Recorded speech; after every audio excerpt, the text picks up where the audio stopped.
IDFC first bank వాళ్ళు report చేసిన 590 crores of fraud వీళ్ళ యొక్క హర్యానాలోని ఒక పర్టికులర్ చండీగఢ్ బ్రాంచ్లో ఉన్న ఇర్రెగ్యులారిటీస్ వల్ల వీళ్ళు 590 crores ఆఫ్ ఫ్రాడ్ని అయితే డిక్లేర్ చేశారు స్టాక్ ఎక్స్చేంజ్కి.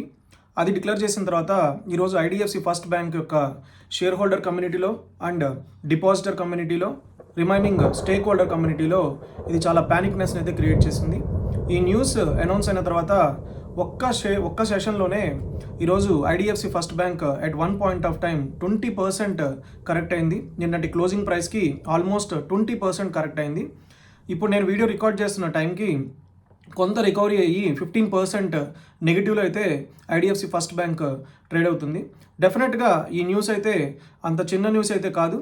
ఇది బ్యాంక్ యొక్క క్రెడిబిలిటీని అండ్ బ్యాంక్ యొక్క లాంగ్ టర్మ్ వ్యూని అండ్ రిమైనింగ్ మల్టిపుల్ ఆస్పెక్ట్స్ని అయితే ఈ ఫ్రాడ్ అనేది అయితే టచ్ చేస్తుంది. సో మనం ఈ వీడియోని 3 పార్ట్స్గా డివైడ్ చేసి డిస్కస్ చేసుకుందాం. ఫస్ట్ పార్ట్లో కరెంట్ సిచ్యువేషన్, ఈ కరెంట్ ఫ్రాడ్ యొక్క ఇంటెన్సిటీ ఎంత అండ్ ఈ ఫ్రాడ్ వల్ల ఎందుకు షేర్ ప్రైస్ ఇంత రియాక్ట్ అయింది అండ్ ఇది షార్ట్ అండ్ మీడియం టర్మ్లో లాంగ్ టర్మ్లో ఐడిఎఫ్సి ఫస్ట్ బ్యాంక్ యొక్క బిజినెస్ని అయితే ఏంది, స్టాక్ ప్రైస్ని అయితే ఏంది, ఎలాంటి ఇంపాక్ట్ చూపించే అవకాశాలు ఉన్నాయని చెప్పి ఒక 360 వ్యూలో కరెంట్ ప్రాబ్లమ్ని డిస్కస్ చేసుకొని నెక్స్ట్ ఈ ఒక్క ఫ్రాడ్ లేకపోతే ఇప్పుడున్న 590 కోట్ల యొక్క ఫ్రాడ్ అమౌంట్తోనే ఐడిఎఫ్సి ఫస్ట్ బ్యాంక్ పని అయితే అయిపోదు కదా. అది one of the largest private bank in India.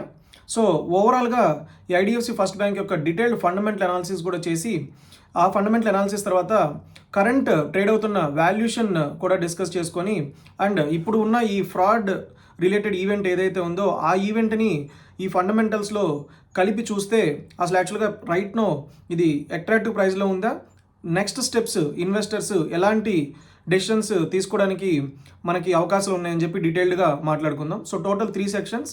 First is a detailed discussion about the current situation. Second, detailed fundamental analysis on the stock. Third, valuation and conclusion. ఇలా ఈ వీడియోని 3 పార్ట్స్గా divide చేసి మనం డిస్కస్ చేసుకుందాం. Let's get in to the today's video.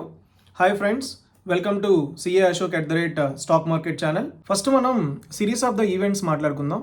అసలు ఈ fraud reporting ఎలా జరిగింది, రిపోర్ట్ చేసిన తర్వాత బ్యాంక్ మేనేజ్మెంట్ ఎలాంటి యాక్షన్స్ తీసుకుంది, ఆ యాక్షన్స్ తర్వాత మనకి ఎస్టాబ్లిష్ అయిన క్లారిటీ అయితే ఏంటి అండ్ ఇందులో 2 పార్టీస్ ఇన్వాల్వ్ అయి ఉన్నాయి.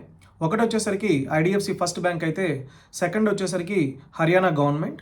ఈ 2 పార్టీస్ యొక్క వ్యూ పాయింట్స్ ఏంటి, ఆ 2 పార్టీస్ యొక్క వ్యూ పాయింట్ వల్ల మనకి వస్తున్న అండర్స్టాండింగ్ ఆర్ కంక్లూజన్ మాట్లాడుకుంటూ ఈ సెక్షన్ అయితే మనం డీటెయిల్డ్గా డిస్కస్ చేసి ఒక కంక్లూజన్ రావడానికి ప్రయత్నిద్దాం. కరెంట్ సిచ్యువేషన్ గురించి అంటే ఈ కరెంట్ 590 crores ఆఫ్ ఫ్రాడ్ అనేది ఐడిఎఫ్సి ఫస్ట్ బ్యాంక్ మీద ఎలాంటి ఇంపాక్ట్ చూపిస్తుంది అనేది ఒక కంక్లూజన్కి రావడానికి అయితే మనం ట్రై చేద్దాం.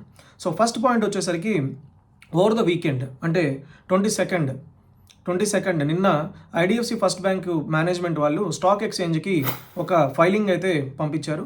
ఆ ఫైలింగ్ యొక్క సమ్మరీ ఏంటంటే బ్యాంకు హర్యానా గవర్నమెంట్కి సంబంధించిన ఒక పర్టికులర్ అకౌంట్స్లో అండ్ ఈ అకౌంట్స్ని హ్యాండిల్ చేసే బ్రాంచ్ హర్యానాలో ఉన్న చండీగఢ్ బ్రాంచ్.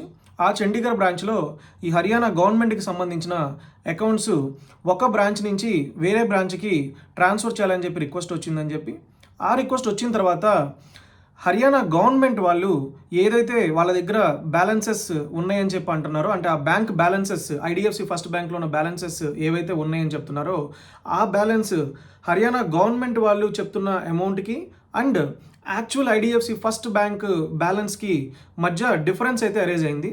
ఆ డిఫరెన్స్ ₹2 కాదు, ఆ డిఫరెన్స్ ఏకంగా 590 కోట్ల రూపాయల అమౌంట్ డీవియేషన్ కనిపిస్తుందని చెప్పి వీళ్ళు స్టాక్ ఎక్స్చేంజ్కి అయితే రిపోర్ట్ చేశారు. సో క్లియర్లీ ఈ బ్యాంక్ ఎంప్లాయీస్ అంటే హర్యానా స్టేట్లో ఉన్న చండీగఢ్ బ్రాంచ్లో ఉన్న IDFC first bank employees middle నుంచి హై లెవెల్ వరకు కూడా ఈ ఫ్రాడ్లో ఇన్వాల్వ్ అయి ఉన్నారని చెప్పి ఆ ఫ్రాడ్లో ఇన్వాల్వ్ అయి ఉండడం వల్లే ఇంత ఫ్రాడ్ జరిగిందని చెప్పి ఇనీషియల్ అండర్స్టాండింగ్గా ఐడిఎఫ్సి ఫస్ట్ బ్యాంక్ వాళ్ళైతే రిపోర్ట్ చేశారు.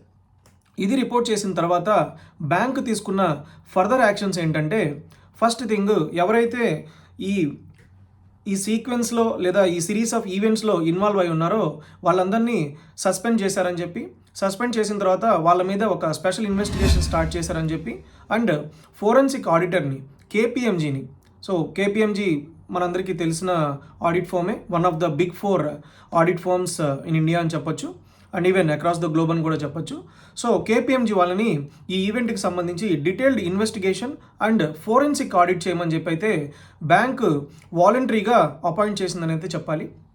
సో ఓవరాల్గా చూసుకుంటే ఇది ఏదో ఎక్స్టర్నల్ ఆడిట్లోనో లేకపోతే ఎక్స్టర్నల్ ఏజెన్సీస్ రిపోర్ట్ చేసిన ఈవెంట్ అయితే కాదు. ఇది బ్యాంకు వాళ్ళంతటా వాళ్ళే వాలంటరీగా రిపోర్ట్ చేసిన ఈవెంట్. ఈ మొత్తం సీక్వెన్స్ ఆఫ్ ఈవెంట్స్లో ఏదైనా ఒక చిన్న పాజిటివ్ ఉందంటే ఇది ఒక చిన్న పాజిటివ్. అదర్వైజ్ ఏదైనా ఆడిటింగ్లో కానీ లేకపోతే ఏదైనా ఎక్స్టర్నల్ ఏజెన్సీ ఆడిటింగ్లో కానీ ఇలాంటివి బయటపడితే మార్కెట్ ఇంకా సీరియస్గా తీసుకునే అవకాశం ఉంటుంది. బట్ యాజ్ ఆఫ్ నో అయితే ఇది బ్యాంక్ సైడ్ నుంచి వస్తున్న వాలంటరీ డిక్లరేషన్. ఆ తర్వాత వీళ్ళు ఫ్రాడ్లెంట్ అమౌంట్ని 590 crores అయితే డిక్లేర్ చేశారు. దెన్ ఎంప్లాయీస్ని అయితే సస్పెండ్ చేశారు. సస్పెండ్ చేసిన తర్వాత ఈ ఫోరెన్సిక్ ఆడిట్ని కూడా ఇనిషియేట్ చేశారు. అంటే ఓవరాల్ అసెస్మెంట్, వీళ్ళ ఇనీషియల్ అసెస్మెంట్ 590 crores, బట్ అది 590 crores అయినా లేకపోతే ఇంకా ఎక్కువ ఉండే అవకాశాలు ఉంటాయా, ఇది ఆ ఒక్క బ్రాంచ్లోనైనా, ఈ ఫ్రాడ్ యొక్క ఇంటెన్సిటీ ఏంటి అనేది ఈ ఫోరెన్సిక్ ఆడిటర్ యొక్క జాబ్ అనమాట. సో వాళ్ళు మళ్ళీ డీటెయిల్డ్ ఇన్వెస్టిగేషన్ చేసి ఈ బ్యాంక్కి అయితే రిపోర్ట్స్ సబ్మిట్ చేస్తారు. అప్పుడు కానీ మనకి క్లియర్ అండర్స్టాండింగ్ రాదు. దాని తర్వాత బ్యాంక్ మేనేజ్మెంట్ వాళ్ళు ఒక కాన్ఫరెన్స్ కాల్ అయితే ఈరోజు మార్నింగ్ 8 o'clockకి కండక్ట్ చేశారు. సో దాని యొక్క సమ్మరీ మాట్లాడుకుంటే బ్యాంక్ మేనేజ్మెంట్ ఏం చెప్తుందంటే, ఓవరాల్గా ఇది 590 crores ఆఫ్ ఫ్రాడ్లెంట్ అమౌంట్ అని చెప్పి, ఇది ఓన్లీ ఆ పర్టిక్యులర్ బ్రాంచ్లోనే ఐసోలేట్ అయిన ఈవెంట్ తప్పించి ఒక ఎంటైర్ ఓవరాల్ బ్యాంక్కి సిస్టమిక్ ఇష్యూ అయితే ఏం కాదు. అంటే ఓన్లీ ఆ పర్టిక్యులర్ బ్రాంచ్లోనే ఈ ఇష్యూ అయితే జరిగింది. అందువల్ల పెద్దగా వరి అవ్వాల్సిన అవసరమే లేదని చెప్పి Vaidyanathan, who is MD and CEO of the IDFC first bank, Vaidyanathan గారు అయితే షేర్ హోల్డర్ కమ్యూనిటీకి కాన్ఫిడెన్స్ ఇవ్వడానికైతే ట్రై చేశారు. వైద్యనాథన్ గారు ఇంకెలాంటి స్టేట్మెంట్స్ చేశారంటే, ఓవరాల్గా ఈ హర్యానా గవర్నమెంట్కి సంబంధించిన ఫిక్స్డ్ డిపాజిట్స్ అకౌంట్స్ ఏవైతే ఉన్నాయో అంత సిగ్నిఫికెంట్ అమౌంట్ అయితే కాదు. అంటే 590 crores మనకి చాలా పెద్ద అమౌంట్గా కనిపించినప్పటికీ కూడా బ్యాంక్ డైమెన్షన్ ఏంటంటే ఓవరాల్ డిపాజిట్ పోర్ట్ఫోలియోలో, అంటే వీళ్ళకు ఉన్న ఓవరాల్ డిపాజిట్ పోర్ట్ఫోలియోతో కంపేర్ చేసుకుంటే ఈ 590 crores అనేది సిగ్నిఫికెంట్ అమౌంట్ కాదని, అండ్ ఒక్క హర్యానా గవర్నమెంటే కాదు, ఈ ఓవరాల్ మనకి ఇండియాలో ఉన్న అన్ని స్టేట్ గవర్నమెంట్స్ దగ్గర నుంచి కూడా వీళ్ళకి కొన్ని డిపాజిట్ అకౌంట్స్ అయితే రన్ అవుతూ ఉంటాయి, అట్ స్టేట్ లెవెల్ రన్ అవుతూ ఉంటాయి. సో ఆ ఓవరాల్ డిపాజిట్స్ మాట్లాడుకున్నా కూడా 8 to 10% ఆఫ్ ద ఓవరాల్ డిపాజిట్సే ఈ గవర్నమెంట్ డిపాజిట్ అకౌంట్స్ కాంట్రిబ్యూట్ చేస్తున్నాయని చెప్పి అయితే ఈయన చెప్తున్నారు. సో ఇది ఫోరెన్సిక్ ఆడిట్ కంప్లీట్ అయిన తర్వాత, ఓవరాల్ అసెస్మెంట్ కంప్లీట్ అయిన తర్వాత మేము నెక్స్ట్ క్వార్టర్ రిజల్ట్స్లో కానీ లేకపోతే ఆ పై వచ్చే క్వార్టర్ రిజల్ట్స్లో కానీ ఎప్పుడైతే ఈ ఈవెంట్ కంక్లూడ్ అవుతుందో, ఆడిటింగ్ అనేది కంక్లూడ్ అవుతుందో, ఆ ఫైనల్ అసెస్మెంట్ అమౌంట్ని మేము ప్రాఫిట్ అండ్ లాస్ అకౌంట్లో ప్రొవిజన్స్ ప్రొవైడ్ చేసి ఆ ఒక్క క్వార్టర్లోనే ఇంపాక్ట్ ఉండేలాగా చూస్తామని. సో ఓవరాల్ ప్రాఫిటబిలిటీ మీద పెద్ద ఇంపాక్ట్ అయితే ఏమి ఉండకపోవచ్చు అని చెప్పి, మనకి మార్కెట్ గైడెన్స్ ఇదివరకు ఏదైతే ఉందో ఆ ప్రాఫిటబిలిటీ అయితే కంటిన్యూ అవుతుందని చెప్పి, ఎక్సెప్ట్ ఈ 590 crores ఇంపాక్ట్ ఏదైతే ఉందో ఆ ఇంపాక్ట్ తప్పించి, అండ్ ఈ 590 crores కూడా మళ్ళీ ఎంతో కొంత రికవరీ అయ్యే ఛాన్స్ ఉంటుందని చెప్పి షేర్ హోల్డర్ కమ్యూనిటీకి అయితే ఈయన కాన్ఫిడెన్స్ ఇవ్వడానికి అయితే ట్రై చేశారు. సో బ్యాంక్ సైడ్ నుంచి సీక్వెన్స్ ఆఫ్ ఈవెంట్స్ ఇలా ఉంటే, మనం హర్యానా గవర్నమెంట్ సైడ్ నుంచి కూడా కొన్ని అనౌన్స్మెంట్స్ అయితే వచ్చినాయి. వాటి గురించి మనం డిస్కస్ చేసుకుంటే, హర్యానా గవర్నమెంట్ అయితే వెరీ క్లియర్లీ చెప్తుంది, వీళ్ళ గవర్నమెంట్కి ఈ హర్యానా గవర్నమెంట్కి సంబంధించిన ఫిక్స్డ్ డిపాజిట్ అకౌంట్స్ ఏవైతే ఉన్నాయో ఆ ఫిక్స్డ్ డిపాజిట్ అకౌంట్స్లో చాలా ఇర్రెగ్యులారిటీస్ జరిగినాయి అని చెప్పి, వాళ్ళకి ఉండాల్సిన బ్యాలెన్సెస్ కంటే తక్కువగా బ్యాలెన్సెస్ అయితే రిపోర్ట్ చేశారని చెప్పి, సో విత్ ఇమీడియట్ ఎఫెక్ట్ ఈ బ్యాంక్ అకౌంట్స్ అన్నింటినీ కూడా, ఈ ఫిక్స్డ్ డిపాజిట్స్ అకౌంట్స్ అన్నింటినీ కూడా విత్ ఇమీడియట్ ఎఫెక్ట్ మేమైతే సస్పెండ్ చేసుకుంటున్నామని చెప్పి, వేరే బ్యాంక్కి ట్రాన్స్ఫర్ చేసుకుంటామని చెప్పి అయితే వీళ్ళైతే క్లియర్గా చెప్తున్నారు. అండ్ క్లియర్గా ఆర్డర్ ఏం పాస్ చేశారంటే, with immediate effect IDFC first బ్యాంక్తో అండ్ ఏయూ స్మాల్ ఫైనాన్స్ బ్యాంక్తో వీళ్ళకున్న బ్యాంకింగ్ రిలేషన్ అయితే టర్మినేట్ చేస్తున్నట్లుగా వీళ్ళు ఆర్డర్ పాస్ చేస్తున్నట్లుగా కూడా చెప్తున్నారు. సో బ్యాంక్ సైడ్ నుంచి అయితే మనకి షేర్ హోల్డర్స్కి కానీ ఇన్వెస్టర్స్కి కానీ కాన్ఫిడెన్స్ ఇవ్వడానికి ట్రై చేసినప్పటికీ, వేరాజ్ హర్యానా గవర్నమెంట్ అఫీషియల్గా ఇంత పెద్ద బ్యాంక్ మీద ఫిక్స్డ్ డిపాజిట్ లెవెల్లోనే మాకు ఇర్రెగ్యులారిటీస్ జరిగినాయి అని చెప్పి డిక్లేర్ చేయడం అనేది it indicates very serious issue. It is not about the amount. ఇలాంటి ఇష్యూస్ అన్నీ కూడా మనం అమౌంట్ బట్టి మనం కంక్లూడ్ చేయము. అది 590 crores అవ్వచ్చు, లేకపోతే 1 rupee అవ్వచ్చు. Bank is about the trust. So ఆ ట్రస్ట్ అనేది బ్రేక్ అయిన రోజున బ్యాంకింగ్ ఇండస్ట్రీనే సర్వే అవ్వడానికి చాలా కష్టం. సో అలాంటి ఆ డైమెన్షన్లో ఆలోచిస్తే 590 crore రూపాయల ఫ్రాడ్ ఒక పర్టికులర్ బ్రాంచ్లో ఒక పర్టికులర్ ఎంప్లాయీస్. ఇంకోటి ఏంటంటే, ఈ కాన్ఫరెన్స్ కాల్లో ఈరోజు మేనేజ్మెంట్ కాల్లో ఏం చెప్తున్నారంటే, ఈ ఈ ఫ్రాడ్లో సీనియర్ లెవెల్ ఆఫ్ ఎంప్లాయీస్ ఎవరు ఇన్వాల్వ్ అవ్వలేదు, సీనియర్ మేనేజ్మెంట్ లెవెల్ ఎవరు ఇన్వాల్వ్ అవ్వలేదు, ఓన్లీ ఆ పర్టికులర్ బ్రాంచ్లోనే ఇది ఐసోలేట్ అయిందని చెప్తున్నారు. సో ఏదైతే షేర్ హోల్డర్స్కి కాన్ఫిడెన్స్ ఇవ్వడానికి ట్రై చేస్తారో ఆ ఎక్స్ప్లెనేషన్లోనే నాకైతే చాలా ఇర్రెగ్యులారిటీస్ అయితే కనిపించినాయి. అంటే బ్యాంక్ యొక్క సీనియర్ మేనేజ్మెంట్ ఇన్వాల్వ్ అవ్వకుండానే ఒక పర్టికులర్ బ్రాంచ్లోనే ఆ బ్రాంచ్ లెవెల్కి ఉన్న పవర్స్తోనే 590 కోట్ల రూపాయల ఇర్రెగ్యులారిటీ రిపోర్ట్ చేయగలిగారంటే బ్యాంక్ యొక్క ఇంటర్నల్ కంట్రోల్స్ ఎలా ఉన్నాయని చెప్పి మనకి డౌట్స్ అయితే డెఫినెట్గా రైజ్ అవుతాయి. So it is not about amount again, it is about the trust and it is about ఈ 590 crores అనేది ఇంతవరకే ఈ ఫ్రాడ్ అమౌంటా, లేకపోతే ఇంకా ఎక్కువ మనకి ఈ ఫ్రాడ్లెంట్ యాక్టివిటీస్ కింద బయటకు వచ్చే అవకాశాలు ఉన్నాయా అనేది కూడా మనకి యాజ్ ఆఫ్ నో ఈ స్టాక్ ప్రైస్ మీద చాలా ఇంపాక్ట్ అయితే చూపిస్తుంది. అండ్ షేర్ హోల్డర్ కమ్యూనిటీలో కానీ డిపాజిటర్ కమ్యూనిటీలో కానీ ఇదైతే కన్సర్న్ అయితే రేజ్ చేస్తుంది. అండ్ ఈ ఇష్యూ యొక్క ఇంటెన్సిటీ మీకు అర్థం కావడానికి ఇంకొక పాయింట్ చెప్తాను. ఈరోజు డైరెక్ట్ ఆర్బీఐ గవర్నర్ నుంచి ఈ ఇష్యూ గురించి అయితే స్టేట్మెంట్ పాస్ చేశారు. తను కూడా ఆయన చెప్పేది ఏంటంటే ఇది ఓన్లీ ఐడిఎఫ్సి ఫస్ట్ బ్యాంక్కి సంబంధించిన ఇష్యూ, అది కూడా ఒక పర్టికులర్ బ్రాంచ్లోనే జరిగిందని చెప్పి బ్యాంక్ రిపోర్ట్ చేస్తుందని చెప్పి, బ్యాంక్ దగ్గర సఫిషియెంట్ క్యాపిటల్ ఉందని చెప్పి, సో బ్యాంకుకి వచ్చిన ఇబ్బంది ఏం లేదని చెప్పి ఈయన కూడా కాన్ఫిడెన్స్ ఇవ్వడానికి అయితే ట్రై చేశారు. Obviously at the start point ప్యానిక్నెస్ని నార్మలైజ్ చేయడానికి అందరు స్టేక్ హోల్డర్స్ కూడా ఇలాంటి స్టేట్మెంట్సే చేస్తారు. బట్ విషయం ఏంటంటే ఇలాంటివన్నీ కూడా సిస్టమిక్ ఇష్యూస్గా కన్వర్ట్ అవ్వకుండా అండ్ ఆ బ్యాంక్ యొక్క స్ట్రక్చరల్ ఇష్యూ కాకుండా, అంటే వాళ్ళు తట్టుకునే అమౌంటేనా ఈ లాస్, లేకపోతే ఇంకా ఈ లాస్ పెరిగే ఛాన్స్ ఉందా, అండ్ ఇంటర్నల్ కంట్రోల్స్ ఎందుకు ఇంత డీవియేట్ అవుతున్నాయి, అంటే ఇంటర్నల్ కంట్రోల్స్ ఏమైపోయినాయి, ఒక ఎంప్లాయీ లెవెల్లోనే అంటే ఒక పర్టికులర్ బ్రాంచ్లోనే ఇంత ఇర్రెగ్యులారిటీ జరిగే అవకాశం ఉంది అంటే ఇంటర్నల్ కంట్రోల్స్ మీద బిగ్గెస్ట్ క్వశ్చన్ మార్క్ అయితే రైజ్ అవుతుంది. సో యాజ్ ఆఫ్ నో అయితే the holistic view and series of the events అయితే ఇవి జరిగింది. ఇప్పుడు దీనికి స్టాక్ మార్కెట్ కానీ స్టాక్ ప్రైస్ కానీ రియాక్ట్ అయిన విధానం అయితే నాకైతే ఎటువంటి ఆశ్చర్యం కలగలేదు. ఎందుకంటే ఎప్పుడైతే బ్యాంక్ మీద ఇలాంటి ట్రస్ట్ రిలేటెడ్ ఇష్యూస్ అయితే రైజ్ అవుతాయో ఆబ్వియస్లీ షేర్ హోల్డర్ కమ్యూనిటీ చాలా సీరియస్గానే రియాక్ట్ అవుతుంది. అంతేకాకుండా స్టాక్ ఆల్రెడీ 52-week హైకి దగ్గరలో ఉండడం వల్ల ఏ చిన్న నెగిటివ్ న్యూస్ వచ్చినా కూడా ప్రాఫిట్ బుకింగ్ యాక్టివిటీ అనేది స్టార్ట్ అవుతుంది. సో ఇక్కడి నుంచి ఇప్పుడు ఆల్రెడీ ప్రైస్ కరెక్ట్ అయింది కాబట్టి ఇక్కడి నుంచి మళ్ళీ నెక్స్ట్ స్టెప్స్ ఎలా ఉండబోతున్నాయి అనేది మనం బ్యాంక్ యొక్క ఓవరాల్ ఫండమెంటల్ అనాలిసిస్, అంటే ఈ ఒక్క ఈవెంట్తోనే కాదు బ్యాంక్ యొక్క overall strength and overall fundamental analysis అర్థం చేసుకొని ఆ ఫండమెంటల్ అనాలిసిస్ మనం చూసిన తర్వాత ఈ రోజు ఉన్న వాల్యూషన్ బట్టి అండ్ ఇప్పుడున్న ఈ ఫ్రాడ్ని కూడా మనము ఫైనాన్షియల్స్లో కనుక రెప్లికేట్ చేస్తే ఈ బ్యాంక్ పొజిషన్ ఏమన్నా మారుతుందా లేదా అని చూసి అయితే డెసిషన్ తీసుకోవాలి. సో ఇప్పుడు మనం బ్యాంక్ యొక్క డీటెయిల్డ్ ఫండమెంటల్ అనాలిసిస్ అయితే చేయడానికి ట్రై చేద్దాం. Let's get in to the fundamental analysis section. ఈ ఫండమెంటల్ అనాలిసిస్ సెక్షన్ని మీరు స్టార్టింగ్ నుంచి ఎండ్ వరకు స్కిప్ చేయకుండా చూస్తే ఒక ఐడిఎఫ్సి ఫస్ట్ బ్యాంక్ అనే కాదు, మీరు ఇంకేదైనా బ్యాంకింగ్ స్టాక్ని ఎలా అనాలిసిస్ చేసుకోవాలి, ఎటువంటి పారామీటర్స్తో ఈ బ్యాంకింగ్ స్టాక్ యొక్క స్టడీ మనం చేసుకోవాలనేది మీకు క్లియర్ కట్గా అర్థమవుతుందని చెప్పి నాకు అనిపిస్తుంది. సో ఈ ఫండమెంటల్ అనాలిసిస్ సెక్షన్ని స్కిప్ చేయకుండా స్టార్టింగ్ నుంచి ఎండింగ్ వరకు చూసి అర్థం చేసుకోవడానికి ట్రై చేయండి. మీకు ఎట్ ఎనీ పాయింట్ ఆఫ్ టైంలో ఏ పర్టికులర్ టాపిక్ మీద డౌట్ ఉంటే కామెంట్ సెక్షన్లో కామెంట్ చేయండి, నేను డెఫినెట్గా రిప్లై చేయడానికి అయితే ట్రై చేస్తాను. సో ఓవరాల్ ఈ ఫండమెంటల్ అనాలిసిస్ సెక్షన్ని మనం 5 సెక్షన్స్లో అయితే డివైడ్ చేసుకోవచ్చు.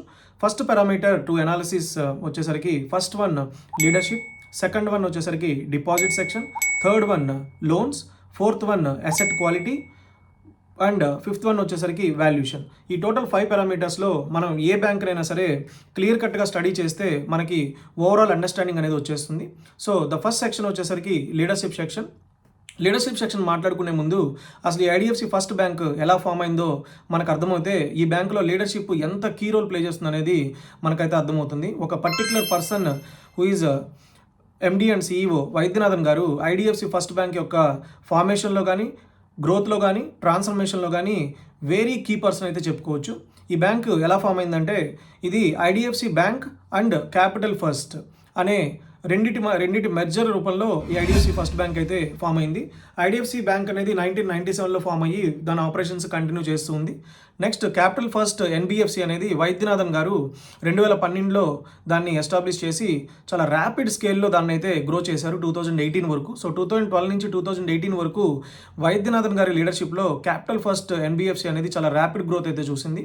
ఆ తర్వాత ఆయన యొక్క విజన్ ప్రకారం ఒక స్టేబుల్ బ్యాంక్ని ఎస్టాబ్లిష్ చేయాలి, మన నెక్స్ట్ జనరేషన్ బ్యాంక్ లాగా దీన్ని ఫామ్ చేయాలి అన్న ఒక విజన్తో ఈ క్యాపిటల్ ఫస్ట్ ఎన్బిఎఫ్సిని ఐడిఎఫ్సి బ్యాంకులో అయితే మెర్జ్ చేశారు. సో ఆ మెర్జర్ తర్వాత మనకి ఫామ్ అయిన బ్యాంకే ఐడిఎఫ్సి ఫస్ట్ బ్యాంక్. అందుకనే ఐడిఎఫ్సి బ్యాంక్లో ఉన్న ఐడిఎఫ్సి అండ్ క్యాపిటల్ ఫస్ట్లో ఉన్న ఫస్ట్ అనే పేరుని మెర్జ్ చేస్తూ ఐడిఎఫ్సి ఫస్ట్ బ్యాంక్ అయితే ఫామ్ అయింది. ఈ ఐడిఎఫ్సి ఫస్ట్ బ్యాంకు డిసెంబర్ 2018లో అయితే ఫామ్ అయింది. అప్పటి నుంచి వైద్యనాథన్ గారు ఇందులో చాలా కీ రోల్ అయితే ప్లే చేశారు. సో 2018 నుంచి 2026 వరకు, అంటే యాజ్ ఆన్ డేట్ వరకు చూసుకుంటే ఈ బ్యాంకు చాలా పారామీటర్స్లో, చాలా డైమెన్షన్స్లో ర్యాపిడ్ గ్రోత్ అయితే వైద్యనాథన్ గారు అయితే చేయగలిగారు. అండ్ అలా అని చెప్పి ఇదేదో వెరీ స్మూత్ జర్నీ అయితే కాదు, మధ్యలో చాలా అప్స్ అండ్ డౌన్స్ జరిగినాయి.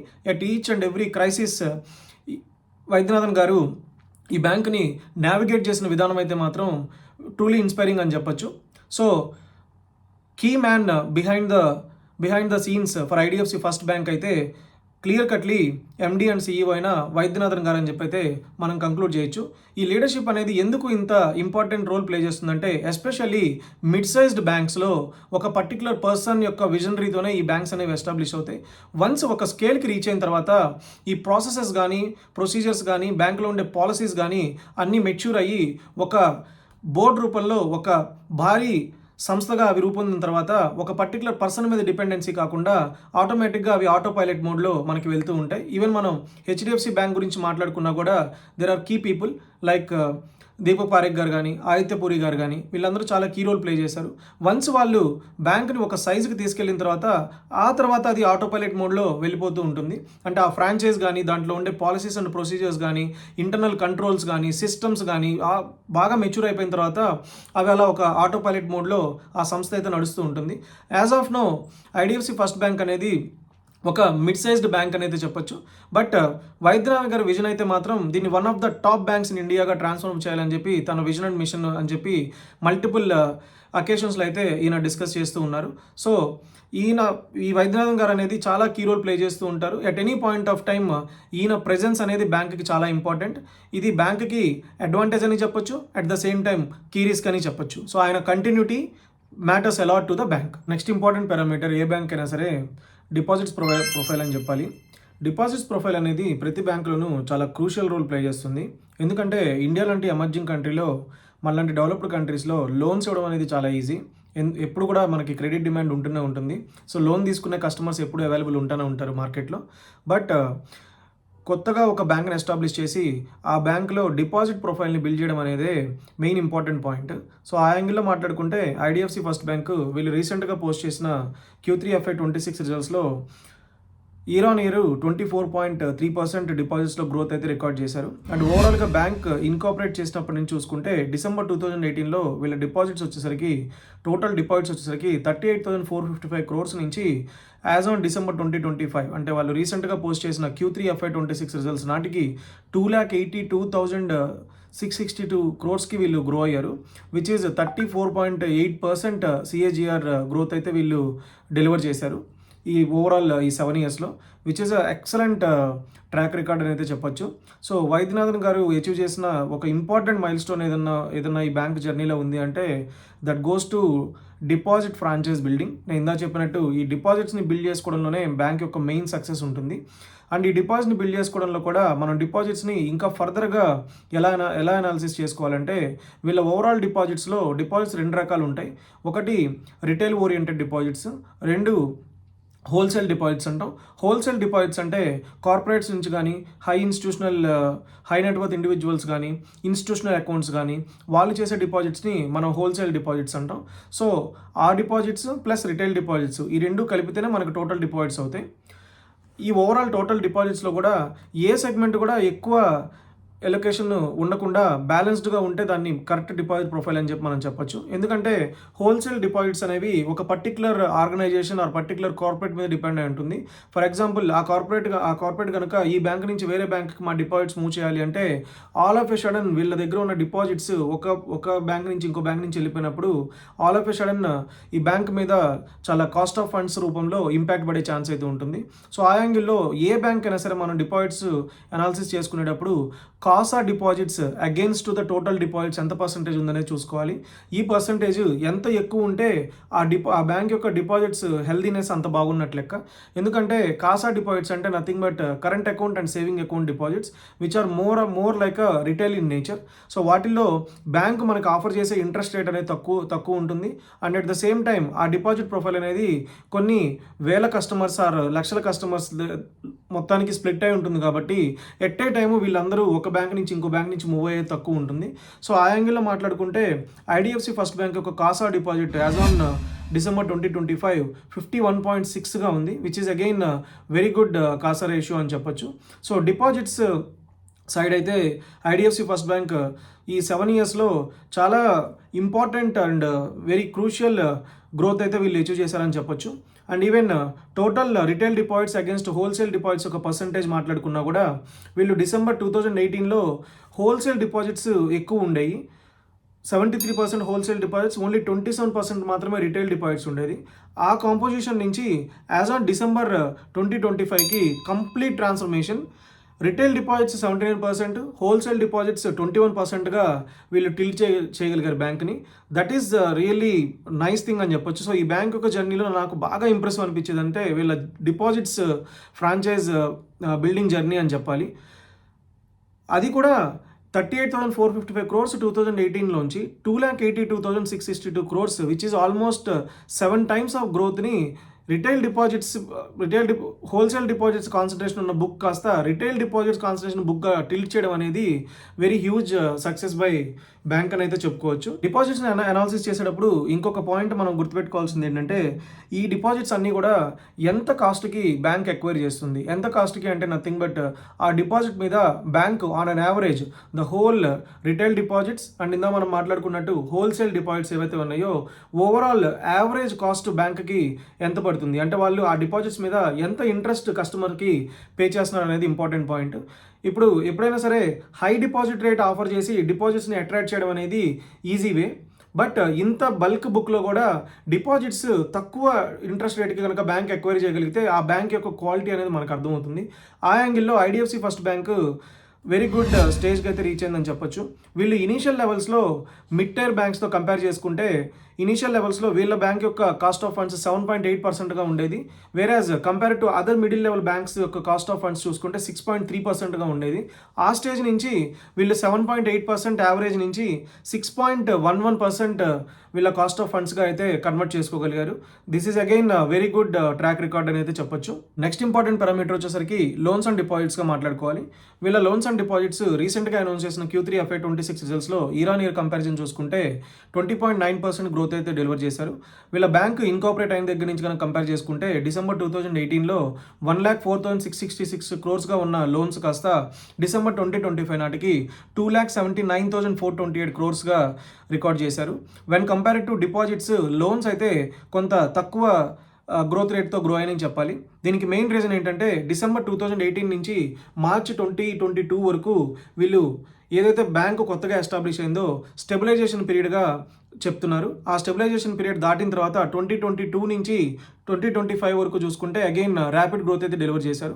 March 2022లో వీళ్ళ లోన్స్ అండ్ అడ్వాన్సెస్ 1,29,000 crores ఉంటే December 2025 నాటికి 2,79,428 crores వీళ్ళ లోన్స్ అండ్ అడ్వాన్సెస్ రికార్డ్ చేశారు.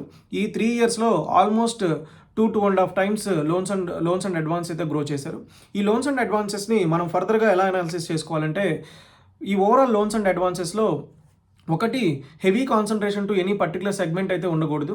అలా ఉంటే ఏమవుతుందంటే ఆ పర్టికులర్ సెక్టార్లో కానీ ఆ పర్టికులర్ సెగ్మెంట్లో కానీ మనకి ఏదైనా అన్సర్టనిటీ లేకపోతే క్రైసిస్ కానీ వస్తే ఈ బ్యాంకు చాలా ఈ లోన్స్ కలెక్షన్స్లో మనకి స్ట్రెస్ అరైజ్ అవుతుంది. అండ్ బ్యాంక్కి మెయిన్ రెవెన్యూ వచ్చేసరికి లోన్సే, అది మనందరికీ తెలిసిన విషయమే కదా.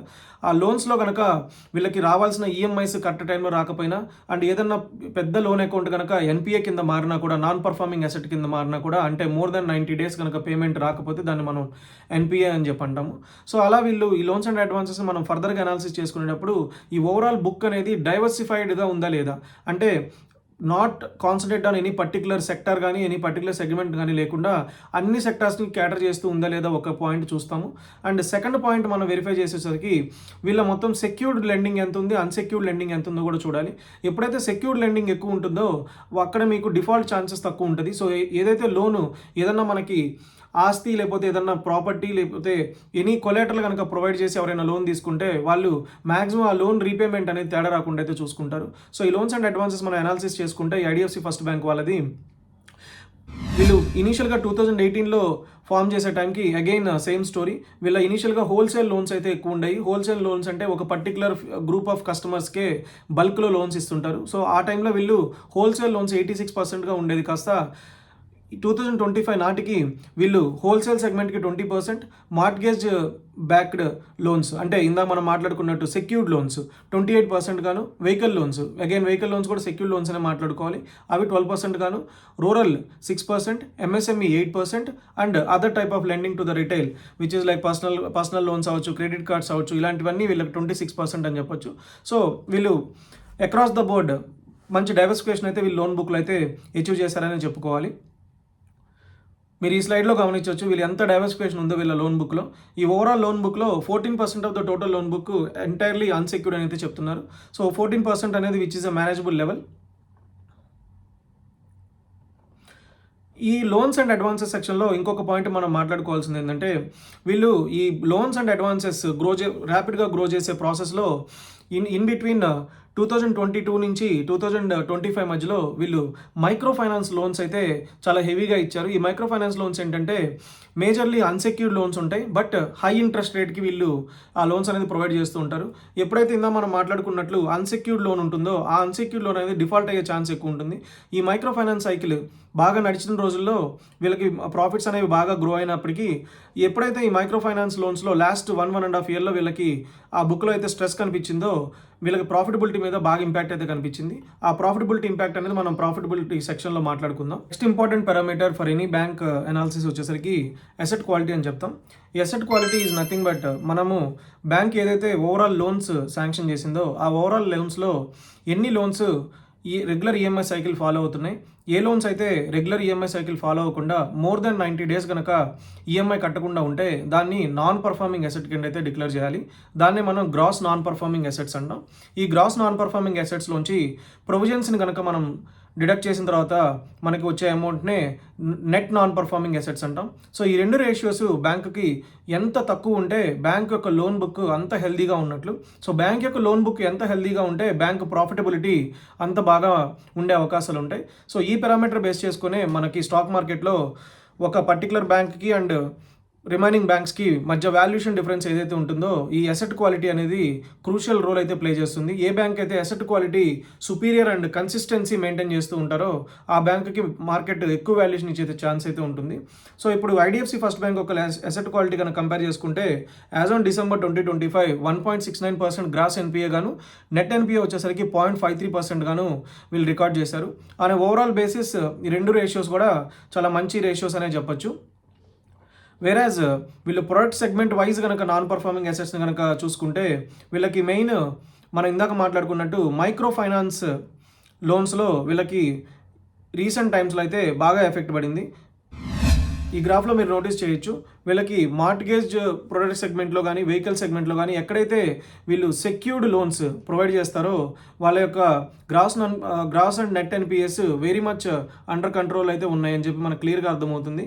వేరాజ్ మైక్రో ఫైనాన్స్ బిజినెస్లో వీళ్ళు ఈ లోన్స్ అండ్ అడ్వాన్సెస్ని ర్యాపిడ్గా గ్రోత్ చేసే ప్రయత్నంలో ఈ మైక్రో ఫైనాన్స్ బుక్ని లాస్ట్ 1.5 ఇయర్లో అయితే బాగా ఇంక్రీజ్ చేశారు. బట్ ఎప్పుడైతే మైక్రో ఫైనాన్స్ ఇండస్ట్రీలో స్ట్రెస్ అయితే కనిపించి అక్కడ ఉన్న బారోవర్స్ అన్సెక్యూర్డ్గా లోన్స్ తీసుకొని డిఫరెంట్ బ్యాంక్స్ నుంచి ఎట్ ఏ టైం లోన్స్ తీసుకొని వాళ్ళు ఓవర్ లివరేజ్ అయ్యారు. ఆ ఓవర్ లివరేజ్ అవడం వల్ల వాళ్ళు లోన్ రీపేమెంట్ కెపాసిటీ అనేది తగ్గిపోయి వాళ్ళు లోన్స్ కట్టడం అయితే ఆపేశారు.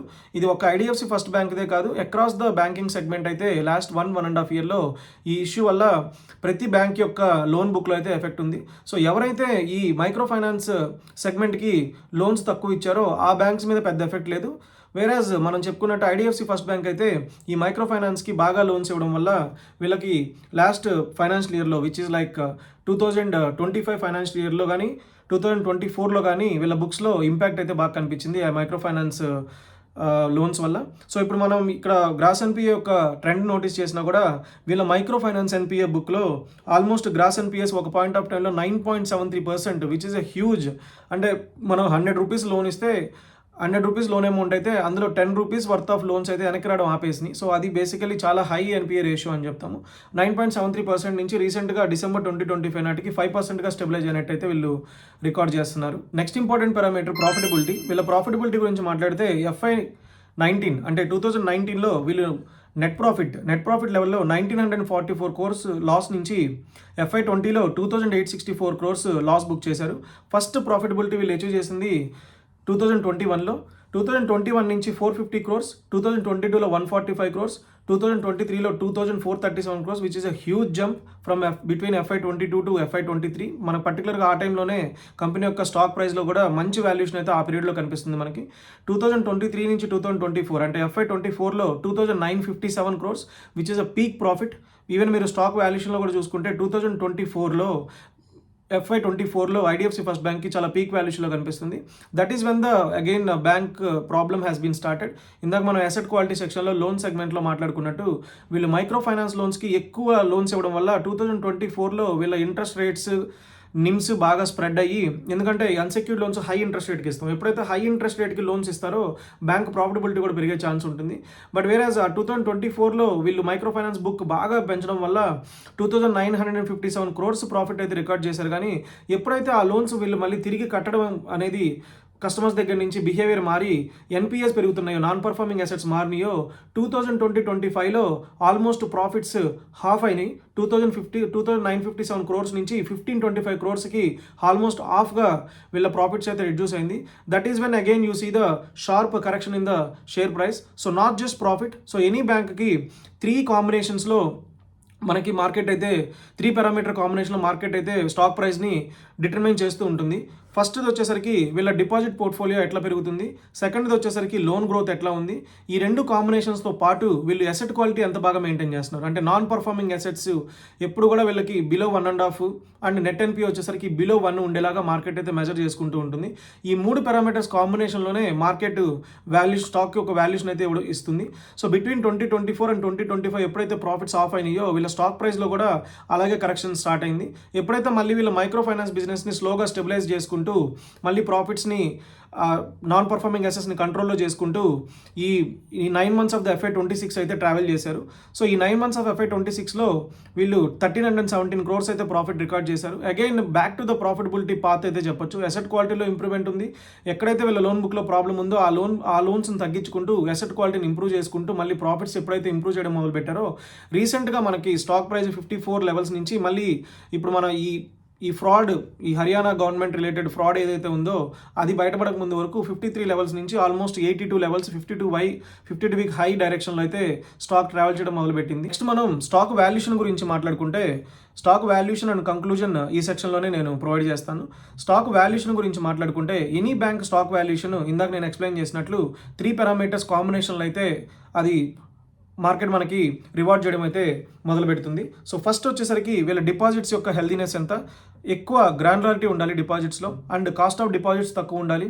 దెన్ డిపాజిట్స్ గ్రోత్ ఎలా ఉంది, లోన్స్ అండ్ అడ్వాన్సెస్ గ్రోత్ ఎలా ఉంది, సో లోన్స్ వీళ్ళు ఎలా ఇస్తున్నారు, ఏ ప్రైస్లో వీళ్ళు గ్రోత్ అవుతున్నారు.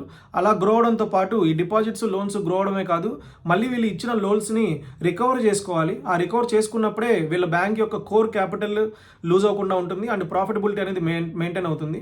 ఏదో లోన్స్ ర్యాపిడ్ పేస్లో గ్రో అయ్యాం కదా అని చెప్పి మీకు లోన్స్ కనుక రీపేమెంట్ కరెక్ట్గా జరగకపోతే మీకు నాన్ పర్ఫార్మింగ్ అసెట్స్ పెరుగుతాయి. ఎప్పుడైతే నాన్ పర్ఫార్మింగ్ అసెట్స్ పెరుగుతాయో ఈ మనకి లోన్ అకౌంట్స్ ప్రాపర్గా రీపేమెంట్ జరగనట్లు లెక్క. ఎప్పుడైతే ప్రాపర్గా రీపేమెంట్ జరగదో ప్రాఫిటబిలిటీ మీద డైరెక్ట్ ఇంపాక్ట్ ఉంటుంది. మీరు అదే ట్రెండ్ ఇందాక నేను ప్రాఫిటబిలిటీ సెక్షన్లో ఎక్స్ప్లెయిన్ చేశాను. వీళ్ళు 2024లో ఎప్పుడైతే మైక్రో ఫైనాన్స్ రిలేటెడ్ బుక్ చాలా ర్యాపిడ్గా పెరిగి హై ఇంట్రెస్ట్ రేట్తో వీళ్ళు లోన్స్ని శాంక్షన్ చేయడం మొదలుపెట్టి ఆ సంవత్సరంలో హై ప్రాఫిట్ అయితే రికార్డ్ చేశారు. బట్ నెక్స్ట్ ఇయర్లో మైక్రో ఫైనాన్స్ రిలేటెడ్ సెక్టార్లో ఎప్పుడైతే స్ట్రెస్ వచ్చిందో ఆ స్ట్రెస్ వచ్చిన దగ్గర నుంచి వీళ్ళకి లోన్ రీపేమెంట్స్ తగ్గినాయి. ఎప్పుడైతే లోన్ రీపేమెంట్స్ తగ్గిందో వీళ్ళ ప్రాఫిటబిలిటీ ఇంపాక్ట్ అవుతుంది. ఎందుకంటే ఆ లోన్ని వీళ్ళు బ్యాడ్ లోన్ కింద డిక్లేర్ చేయాలి, అంటే హై ప్రొవిజన్స్ ప్రొవైడ్ చేయాలి ఆ ప్రాఫిట్ అండ్ లాస్ అకౌంట్లో. ఎప్పుడైతే ప్రాఫిట్ అండ్ లాస్ అకౌంట్లో ఈ బ్యాడ్ లోన్స్ కానీ నాన్ పర్ఫార్మింగ్ అసెట్స్ కానీ మీరు ప్రొవిజన్స్ ఇంక్రీజ్ చేస్తారో ప్రాఫిటబిలిటీ అనేది డ్రాస్టిక్గా తగ్గుతుంది. అలా మీరు నోటీస్ చేస్తే మనకి FY25లో అయితే ప్రాఫిట్స్ హాఫ్ అయినాయి and at the same time stock price కూడా మీకు ఆల్మోస్ట్ పీక్స్ నుంచి బాగా కరెక్ట్ అయింది. సో బ్యాంక్స్కి వచ్చేసరికి ఎప్పుడైనా సరే వాల్యూషన్ అనేది ప్రైస్ టు బుక్గా మాట్లాడతాం. ప్రైస్ టు బుక్ అంటే so book value per share is nothing but total net assets divided by number of shares. So banking సెక్టర్లో కానీ NBFC సెక్టర్లో కానీ మేజర్ స్టాక్ మార్కెట్లో వాల్యూషన్ అనేది ప్రైస్ టు బుక్ ఉంటుంది. అంటే బుక్ వాల్యూ పర్ షేర్ ఎంతో చూసి దానికి ప్రైస్ మల్టిపుల్స్ ఇస్తుంది మార్కెట్. సో ఇప్పుడు ఐడిఎఫ్సి ఫస్ట్ బ్యాంక్ యొక్క బుక్ వాల్యూ పర్ షేర్ గురించి మాట్లాడుకుంటే యాజ్ ఆన్ డిసెంబర్ 2025 వీళ్ళ బుక్ వాల్యూ పర్ షేర్ వచ్చేసరికి 54.73 ఉంది. సో జనరల్లీ మార్కెట్లో ఎలా ఉంటుందంటే ఏదైతే క్వాలిటీ బ్యాంక్ అంటే మనం మాట్లాడుకున్న 3 పారామీటర్స్ కాంబినేషన్లో డిపాజిట్స్ గ్రోత్ హెల్దీగా ఉంది, లోన్స్ గ్రోత్ హెల్దీగా ఉంది అండ్ నాన్ పర్ఫార్మింగ్ అసెట్స్ కనుక కంట్రోల్లో ఈ బ్యాంక్ ఉంచగలుగుతుంది అనుకున్నప్పుడు generally on an average middle sized బ్యాంక్స్కి ప్రైస్ టు బుక్ అనేది 2 టైమ్స్గా మార్కెట్ ఆఫర్ చేస్తుంది. సో ఆ యాంగిల్లో మాట్లాడుకుంటే దీని యొక్క ఫెయిర్ వాల్యుయేషన్ వచ్చేసరికి 54.73 మల్టిప్లై బై 2 అంటే అరౌండ్ 106 లెవెల్స్ అయితే వస్తుంది. బట్ ఇప్పుడు జరుగుతున్న ఈ హర్యానా గవర్నమెంట్ రిలేటెడ్ ఇష్యూ ఏదైతే ఉందో ఇది బ్యాంకు డిపాజిట్ ప్రొఫైల్ మీదే వచ్చింది. సో మొన్నటి వరకు ఏంటంటే loans related issue. So loans related issue కంటే కూడా డిపాజిట్ రిలేటెడ్ ఇష్యూ అనేది ఎప్పుడైనా క్రూషియల్ రోల్ ప్లే చేసే ఛాన్స్ ఉంటుంది. సో ఇప్పుడు ఈ ఫ్రాడ్ అనేది 590 crores లిమిట్ అయి ఉందా, ఇంతకంటే ఎక్కువ అయ్యే ఛాన్స్ ఉందా? ఒకవేళ ఇంతకంటే ఎక్కువ అయితే అసలు అది ఎంత ఫ్రాడ్లెంట్. సో ఆ ఫ్రాడ్ వల్ల వచ్చే లాస్ ఇంపాక్ట్ ఎంత ఉంటుంది? అదే కాకుండా దాని చుట్టూ ఉండే రిపుల్ ఎఫెక్ట్ అంటే దానివల్ల వచ్చే సైడ్ ఎఫెక్ట్స్ అంటే వీళ్ళకి వచ్చే డిపాజిట్ ప్రొఫైల్ ఏమన్నా మళ్ళీ డిపాజిట్స్ తగ్గుముఖం పట్టే అవకాశం ఏమైనా ఉందా? ఇలాంటి కన్సర్న్స్ అన్ని మళ్ళీ మార్కెట్లో మొదలవుతాయి. సో ఆ యాంగిల్లో చూసుకుంటే యాజ్ ఆఫ్ నో మార్కెట్ దీనికైతే 2 టైమ్స్ ఆఫ్ వాల్యూషన్ ఇవ్వడానికి కంఫర్టబుల్గా ఉన్నట్టయితే కనిపించట్లేదు. ఈ రోజు స్టాక్ కరెక్షన్ కూడా మనకు అదే ఇండికేట్ చేస్తుంది. ఆల్మోస్ట్ 15% కరెక్ట్ అయ్యి అరౌండ్ 70 లెవెల్స్ అయితే ట్రేడ్ అవుతుంది. సో యాజ్ ఆఫ్ నో దీన్నైతే ఈ ఇష్యూ మొత్తాన్ని రిజాల్వ్ అయ్యి మళ్ళీ బ్యాంక్ స్టెబిలైజ్ అయింది అని అనిపించిన తర్వాతే లాంగ్ టర్మ్ ఇన్వెస్ట్మెంట్ కానీ షార్ట్ టర్మ్ ఇన్వెస్ట్మెంట్ కానీ చేసుకోవచ్చు అని చెప్పి నాకైతే అనిపిస్తుంది. అరౌండ్ 60-65 లెవెల్స్లో అయితే మాత్రం ఇది ప్రైస్ టు బుక్ చూసుకుంటే మనకి 1.1 వస్తుంది. కాబట్టి that should be the comfortable level అని చెప్పి నాకు అనిపిస్తుంది. అంటే నేను పర్సనల్గా ఒకవేళ నా మనీ ఇన్వెస్ట్ చేయాలంటే అరౌండ్ దోస్ లెవెల్స్ అయితే ఆలోచిస్తాను. That's it for today's video friends. I hope ఈ ఫండమెంటల్ అనాలిసిస్ వీడియో మీకైతే నచ్చిందని చెప్పి అనుకుంటున్నాను అండ్ చాలా యూజ్ అవుతుందని చెప్పి కూడా బిలీవ్ చేస్తున్నాను. సో మీరు ఈ ఇన్ఫర్మేషన్ అండ్ ఈ పారామీటర్స్ బేస్ చేసుకొని మీరు ఏదైనా బ్యాంక్ మళ్ళీ అనాలిసిస్ చేయాలనుకుంటే మీరు మీ సొంతగానే ఆల్మోస్ట్ 60-70% అనాలిసిస్ అయితే చేసుకోవచ్చు అని చెప్పి బిలీవ్ చేస్తున్నాను. అలాగే మీకు కూడా ఈ వీడియో కనుక యూస్ఫుల్ అనిపిస్తే ఈ వీడియోని లైక్ చేయండి, మీ ఫ్రెండ్స్ అండ్ ఫ్యామిలీ సర్కిల్లో వీడియోని అయితే షేర్ చేయండి, ఛానల్ని సబ్స్క్రైబ్ చేసుకోండి. Keep encouraging the channel. Until then signing off yours C Ashok.